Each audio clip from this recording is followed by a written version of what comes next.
friends, welcome back. So we'll be watching this video which has been highly requested, and it says Dr. Michio Kaku, America has a secret weapon. Oh wow. I don't know which secret weapon does America have, and really interested to know that. But yes, friends, before we go ahead and watch this video, if you're new to the channel and you haven't subscribed yet, make sure to hit the subscribe button and the bell icon so that you get notifications of all our videos as soon as we upload them. And after watching today's video, if you like it, then click the like button and share the video with your friends and family. So coming back to this video, I don't know. I mean, he's a doctor. So is he like doctor because he did PhD in something, or he's a doctor like medical doctor? No, so I mean he's a scientist, Oh, he's a scientist. and Okay. I think maybe a physicist, and he comes in many TV channels whenever something happens, like an asteroid comes or something happens in the universe. He comes and gives his explanations on that. Oh. So he's a very well-known scientist, Oh. and that many times you'll see him on TV. He appears as a special guest where he clarifies to the people what's going on, especially about scientific phenomena is what he discusses about. Wow, how come you know all this and I don't, and I haven't seen him on television Yeah, no, I've seen before? him many Or maybe times. I didn't pay attention, could be. Yeah. So I'm watching him for the first time, but he's not new to him. So anyway, guys, let's go ahead and watch this and get to know America has a secret weapon. I must disagree with my esteemed colleague here. Okay? First of all, let me say that science is the engine of prosperity. From steam power to electricity to the laser to the transistor to the computer. That's not true. We're talking about, hey, can I have my, Sure. you had your say, let me have my say. Good. However, the information revolution has a weakness, and the weakness is precisely the educational system. The United States has the worst educational system known to science.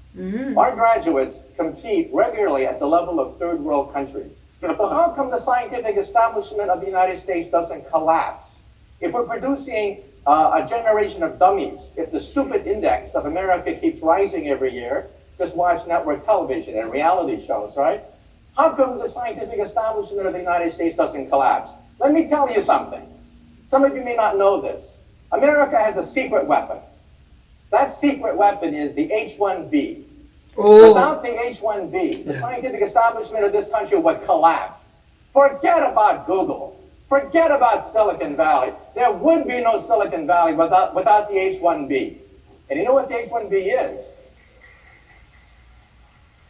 It's the genius visa, okay? You realize that in the United States, 50% of all PhD candidates are foreign-born?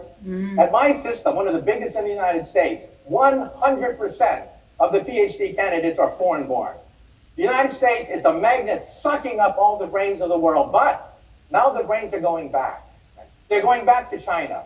They're going back to India. And people are saying, oh my God, there's a Silicon Valley in India now. Oh my God, there's a Silicon Valley in China. Duh. Where did it come from? It came from the United States. So don't tell me that science isn't the engine of prosperity. You remove the H-1B visa and you collapse the economy. In Wall Street Journal, editorialized against a congressman who wanted to ban the H-1B, saying they'll take jobs away from the American people. The Wall Street Journal said, look, there are no Americans who can take these jobs. These are at the highest level of high technology. They don't take away jobs for Americans. They create entire industries. And so that's why we have an Achilles heel, and that's the educational system. And again, sociology majors are not necessarily going to be the ones determining the future of Silicon Valley. But physicists, engineers, we need more of them, not less. The irony is,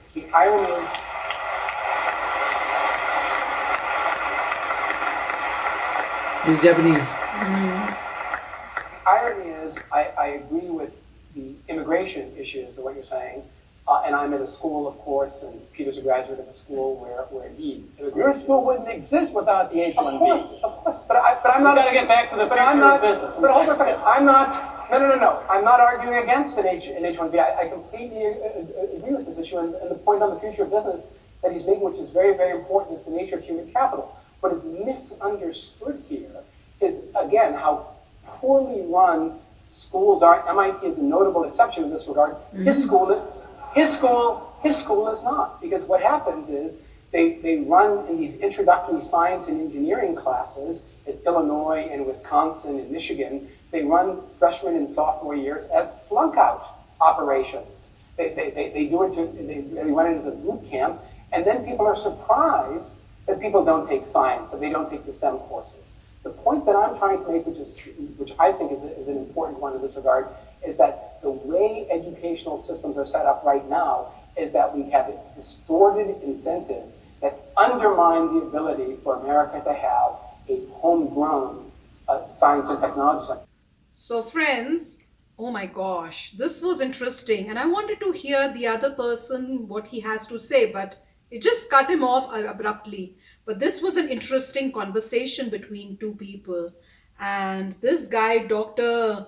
Michio Kaku, oh my gosh, he seems to be very learned because the way he went to the point and didn't hesitate and he clarified and he said, this is what it is.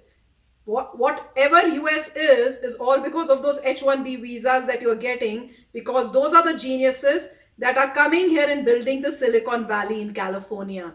But now the situation has changed, and now those people are now going back to their countries, and he specifically told those two countries, which is China and India. And if you remember, we did do one video where they were talking about Silicon Valley that is being made in India itself, which was a beautiful video.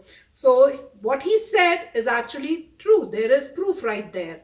And the other very interesting fact was that they said that the only college in US which is not actually, building just Dumbos, I would say, is MIT, and he is from MIT. He's a professor, MIT professor, because he said, other than your college, which is MIT. So this Dr. Michio Kaku is actually a professor, I'm guessing in MIT. And guys, of course, who doesn't know MIT?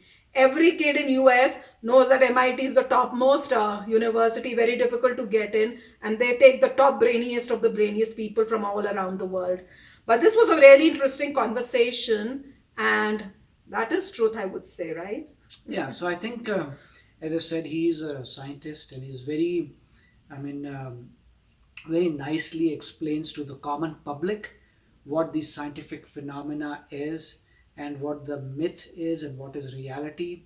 So I have seen him first time in such an aggressive way speak because when he comes, he's always in explaining mode, and he looks like he's smart guy, but here we can see him very aggressively making a point about H1B, saying that if you don't get people, many people including me and many others came with H1B, and it is true that you need to be highly educated, and most of the IT people are coming, used to come. I don't know nowadays what's going on, but in my time, which is like more than 25 years ago, that was the way how brain drain occurred, where the brightest of all countries around the world were brought here, and probably brought here and not given good wages to begin with. So there were some difficulties in the beginning where a lot of people probably made money out of you by getting you there and giving you lower salaries, getting higher work done, and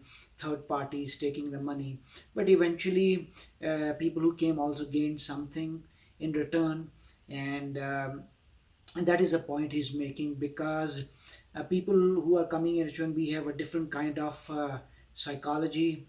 They are very hardworking people, and they are, I would say, intelligent to some degree, because He's calling them geniuses. yeah. So that is what it is. I mean, every guy who's coming on H1B obviously is doing something that a typical American would not do. Because that's the requirement. They need those people. Yeah. That is why they're asking them to come. Otherwise, Right. if they had Americans who could do that job, obviously, Right. I mean, I remember, when we would come and we would go to the clients and they would say, okay, we have this much work for you, and we will finish the work in 1 month or so. And they will say, really? You are done? So, yeah. And they had requisitioned like 1 year for that work. So when we are coming and we are working very fast and completing it, and they are like mesmerized that what is this? I mean, all this work is done now. and we had no fear of saying, do you have anything else? And um, and then they would give something else, and they'll say, sorry, we're done, fine, we go to some other place. So because it was very honest work and nothing like what other people were doing, so very honest work we would do at a regular speed, which was like super fast for them, and we will complete it, and they'll be mesmerized, and then we'll go to some other place and play the same magic. And then the everybody then started to realize that the people that we are getting from these companies, they are super fast, they're super good, and they were mesmerized, and many of them then say, hey, can you please join our company? And then the type of contracts changed.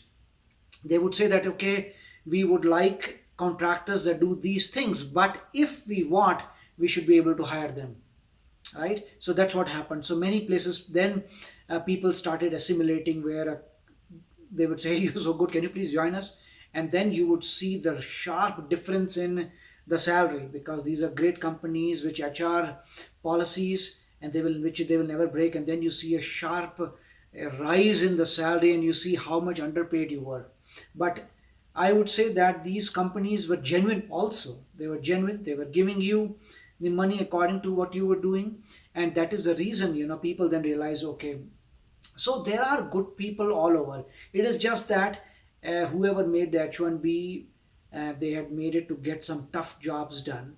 And that's the reason today you look at math and science competitions, you will see 90% are Asians, and they're probably 5% or so, I would say, other categories. So 90% are Asians, and they are winning. And for others, it's even difficult to compete. And that's primarily because of the hard work and uh, I mean, if you get bright people from countries, and what do you expect, right? So Obviously, their next generation is right. going to be bright too because of that upbringing. That's what it is. Yeah. So, I mean, many people then started to think that, hey, Indian Asians are very bright, and they are very, brainy or something. And that is a myth, because the reason they feel is because only the brightest were brought. So, if you're only bringing the brightest people, then all you are going to see is probably engineers and doctors and research and professors and all these guys. So you think they're brainy, but there are all sorts of people. You look at the whole population, there are lots of people who do lots of things. So that is a myth, saying that whoever Asian is there in India, who has come from India and China, they're great. It's just that you got the best people legally, and because you got the best people, that's what you see. But either way, I would say he was very fierce in making his point that if you let H1B process go, then you are just hurting yourself, right? And those jobs nobody else can do. Cryptology, there's so many complicated research that goes on, even in pharmaceutical industry, so much research that goes on. And then somebody has to take that hard work and do this. And if you let them go, then there will be no Silicon Valley. And that is the point that he said, suddenly Silicon Valley is coming up in India And and China. China, because now in our time, 25 years ago, there was a huge disparity between the lifestyle of US and India. After 25 years, now the lifestyles have become very close. They're very, and the ability of people to know somebody else's lifestyle via internet. When we came 25 years ago, people of India had no clue how people of US live, unless somebody had returned and gone back and told them. Right here, you can see today from the world of internet, you can see any street, any building, anything on Google Maps.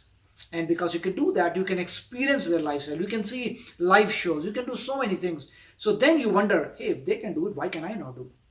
If they can have such good roads, why can I not have good roads? If they can have blah blah things, why can I not have blah blah thing? And that is where the inspiration comes. But in our time, it's a different world. When, of course, when you land in a foreign country, then you understand that how poor your own country was. And I'm talking about long time ago, right? At that time, when I landed, I did get a shock of my life to see, oh my God, look at the way how they are living, and look at the way how people back home are living. So it was a shock.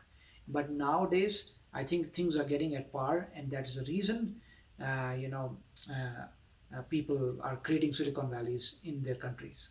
Yes, friends. So this is really a beautiful video. And he did say also that most of the people who are doing PhDs, they are not, they are all from H1B visas. So most of the PhDs, and he even pointed out that the school that you are in, it's running because of these H1B visas.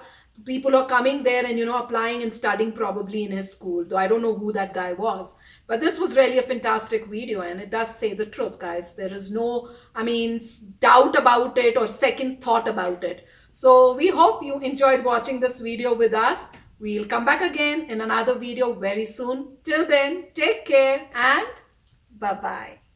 Oh, and if you're new to my channel, don't forget to hit that subscribe button and hit the bell icon so it notifies you when I put in my new video for you to enjoy. Bye!